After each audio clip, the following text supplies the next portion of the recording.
Twongeye kubasuhuza inshuti z'umusaraba wa Yesu Kristo, bakunzi b'ijambo ry'Imana, bakunzi ba Our Family Ministries, tubahaye ikaze mu ijambo ry'Imana. Reka dusenge.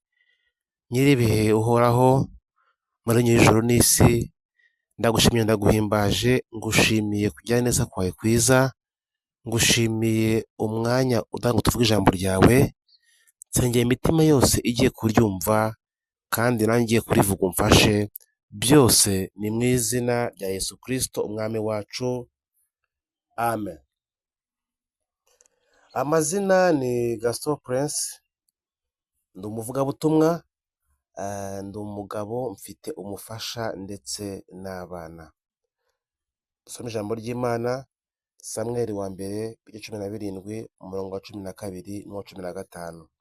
Haravuga ngo, kandi Dawidi yari umwana wa wa munyefurati w'i Betelehemu y'i Buyuda witwaga Yesayi. Kandi Yesayi yari afite abahungu 8, ku ngoma ya Sawuli yari ageze mu zabukuru. 15. Ariko Dawidi yajyaga acuragana kwa Sawuli, aragira intama za se i Betelehemu. Uyu munsi tugiye kuganira ku nsanganyamatsiko igira iti, nubwo watawe Uwiteka agufiteho umugambi. Nubwo watawe Uwiteka agufiteho umugambi. Dore amateka ya Dawidi mu ncamake. Bowazi na Rusi babyaye Obedi, Obedi abyara Yesayi, Yesayi abyara Dawidi. Dawidi yavutse ari umwana wa 8, kandi muri Isiraheli uko amabwiriza yawe yari ateye cyangwa se umuco wawo wari uteye cyangwa n'ubu giteye, umugisha w'ababyeyi wagombaga guhabwa umwana w'imfura. Mu yandi magambo, Dawidi kuko yari umwana w'umuhererezi, nta mugisha yagombaga kuzahabwa uvuye mu muryango kuko yari umwana w'umuhererezi. Dawidi mu yandi magambo yari bucura, yari yaratawe, yaranzwe bitewe n'amateka. Bakuru be bavukana na Dawidi bo bari barize amashuri, baraminuje, ariko Dawidi we bamwohereza mu ntama kuragira, akajya arwana n'idubu, akazambura umwana w'intama. Make amashuri ya Dawidi yose yayigiye mu ishyamba. Dawidi ibye byose byabereye mu ishyamba, yakuriye mu ishyamba, aragira intama za se. Amashuri ya Dawidi yose yakabaye yarize, we yagiye ajya mu ishyamba, bamunaga mu ntama, akagiye guhagira intama. Akazi ke kari ako kuragira intama. Uwiteka abonye ubwitange bwe, aravuga ati, nzakugira umwami w'Abisiraheli. Dawidi watawe, Imana imuha amahirwe, iramutoranya kugeza n'ubwo yaje kuba umwami wa 2 wa Isiraheli, asimbuye umwami Sawuli. Kuko Imana itareka umuntu iteka, ndagira nkubwire ngo Imana burya ntabwo ushaka kukureka iteka. Hari igihe yakureka bitewe n'impamvu runaka, ariko burya Imana ntabwo yakureka iteka. Humura nawe, mu mahirwe ya 2 Imana irakwakira. Reka tuvuge gutabwa. Gutabwa bigira intambwe 3 cyangwa se habamo uburyo 3 bwatuma umuntu atabwa. Uburyo bwa mbere, hari abatawe ku mpamvu z'amateka. 2, hari n'abatawe kubera kubigiramwo uruhare. 3, hari n'abatawe kubera ko ari ishuri bagomba kwiga cyangwa se training, Imana igira ngo ibigishe kugira ngo izabakoreshe. Umuntu rero wese Imana yifuza gukoresha cyangwa se kuzakoresha, igomba kumwigisha. Ibyo ngibyo byitwa ishuri, igomba kugutraininga. Dawidi rero uyu nguyu twasomye, ibi bice 2 byamuhuriyeho, impamvu z'amateka n'impamvu ya 3 ivuga ngo Imana agomba kumwigisha kugira ngo, cyangwa se kumutraininga kugira ngo izamukoreshe. Kandi twibutse yuko burya Imana ihamagara mu buryo butandukanye. Uyu munsi irashaka kuvugana n'abatawe bitewe n'amateka ndetse n'ababigizemo uruhare. Ababigizemo uruhare: watawe kubera ibyaha. Ubusinzi mu muryango bwawe ugira bubangamira abo mubana. Kubera ko wagiye ubangamira abo mubana byatumye baguta. Waratawe ariko bakujije ubusinzi. Muri make ni uruhare rwawe rwabiteye. Urara aho ubonye, rimwe na rimwe unakora petit besoin mu nzira, mu myambaro nk'abana kubera kuba wasinze. Iyi mico ufite ibangamiye abo mubana. Muri make bishobora gutuma abo mubana cyangwa se umuryango uguta. Ibi ngibi ni ibyo wowe ubwawe wagizemo uruhare. Kabiri, ubusambanyi bwawe nabwo ugira bw'indengakamere buri munsi uhoramo bwatuma abantu nabo baguta, ukabarambira bakakujugunya. Ibi nabyo ni ibyo wagizemo uruhare. Ubujura bwawe, usize ikintu aha ngaha ntabwo aza ngo agisange.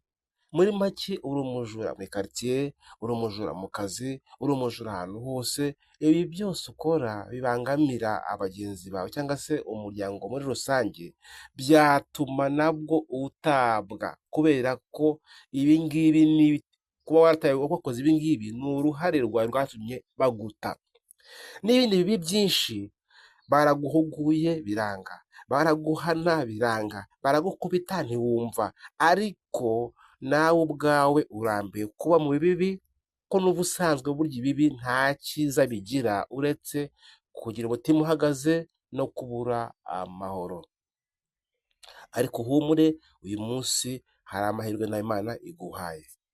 Kubw'amateka, Yesaya 49:15 haravuga ngo mbese umugore yakwibagirwa umwana yonsa, ntababarire uwo yibyariye? Icyakora bo babasha kwibagirwa, ariko njyewe sinzakwibagirwa. Reka dusubiremo. Mbese umugore yakwibagirwa umwana yonsa, ntababarire uwo yibyariye? Ni ikibazo. Icyakora bo babasha kwibagirwa, ariko njyewe sinzakwibagirwa.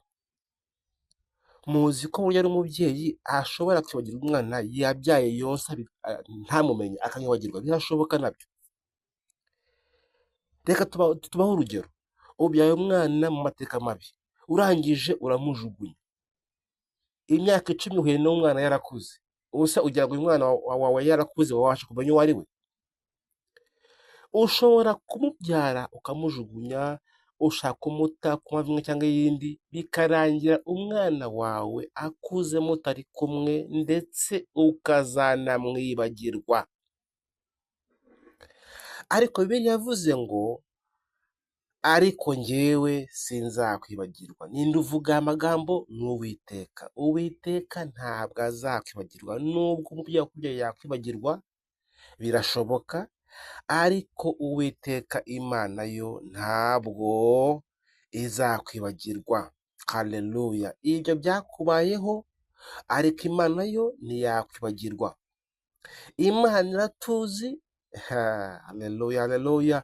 Imana burya iratuzi, izi amazina yacu, izi aho dutuye, izi aho twakuriye, izi ndetse n'imisatsi yo ku mutwe wacu, izi umubare wayo. Mwumva ukuntu Imana itangaje bene data. Burya Imana hano ku isi nta muntu n'umwe uragaragaza imibare y'umusatsi umuntu agira ku mutwe. Na computer iyo ari ibi bintu bigira bikayirenga, ariko uhoraho Imana ishobora byose nyir'ibihe aza abantu kugera n'ubwo amenya n'agasatsi cyangwa se n'imisatsi iri ku mutwe wa buri muntu wese. Umubare wa Imana irawuzi, kubera yuko Imana izi byose. Nubwo abantu bagutaye, uwo muryango nawe ukakureka ukangwa, make aho uri bakakujugunya, Yesu we yiteguye kwakira n'uca bugufi, yiteguye kuguha andi mahirwe. Ibikomere wanyuzemo cyangwa se watewe n'amateka, watewe n'imibereho wanyuzemo, ibi byose Imana Yesu Kristo yiteguye kugira ngo aguhindurire imibereho yawe, ayihindure ugire imibereho mishya. Reka tubwire, hari abantu muri iyi minsi bajya basenga ukumva umuntu aravuze, Mana yo mu ijuru ndakwinginze ngo umfashe ngo ungirire neza rwose aya mateka ndimo uyahindure. Iyo umuntu asenga gutya aba asenga mu buryo bwiza, ariko hari igihe aba asenga no mu buryo harimo n'uburyo bw'ubwana. Mbabwire yuko amateka ntabwo ajya ahinduka, ahubwo hahinduka imibereho cyangwa se situwasiyo. Uyu munsi uri mu buzima runaka, urakennye, niba ukennye imyaka itanu cyangwa imyaka 10, nyuma yaho ukaza kubona akazi imyaka 10 ishize, ya mateka y'uko wakennye burya ntaho yigeze ajya, nta nubwo yigeze ahinduka, ahubwo Imana yaguhinduye imibereho. Reka tubahe urugero. Umuntu akoze impanuka, avunitse cyangwa se acitse urutoki.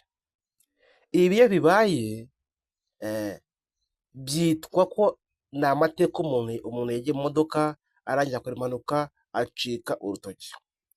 Tuvuge ko byabaye mu mwaka washize. Ubu ngubu mu mwaka ukurikiyeho iyo ubyibutse uba wibutse amateka y'uko wakoze impanuka, Imana ikagukiza ariko ugacika agatoki. Make amateka yawe avuga yuko wacitse urutoki ariko mu mpanuka wakoze. None se aya mateka y'uko wacitse urutoki mu mpanuka, aya mateka yavaho? Gusa nyine uyibuka nk'amateka gusa nyine yatambutse, ariko n'ubundi kuko Imana yaguhinduriye ubuzima, niyo mpamvu yitwa ubuzima bushya.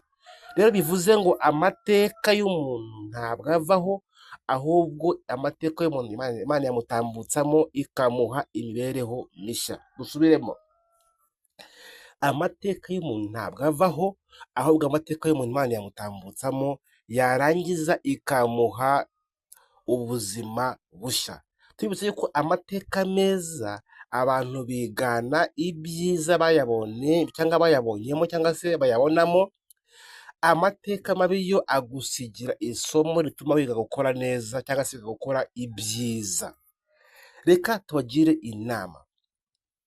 Waratawe, ni amateka biteye, wabigizemo uruhare, ngwino kwa Yesu, Yesu yiteguye kukwakira. Yeremiya 17:7 haravuga ngo, hahirwa umuntu wizera Uwiteka, Uwiteka akamubera ibyiringiro. Hahirwa umuntu wizera Uwiteka, Uwiteka akamubera ibyiringiro. Bakunzi b'umusaraba, bene data, agakiza ni umusingi w'ubuzima. Wowe watawe, wowe wajugunywe ku mpamvu imwe cyangwa iyindi, menya ko Yesu Kristo yiteguye kukwakira. Gusa icyo usabwa kugira ngo wowe gusa umwemerere Yesu Kristo agira uruhare ku buzima bwawe, abuyobore, akutambutsa amateka, akwinjiza mu buzima bushya. Mwakire ijambo ry'Imana. Amen. Amen.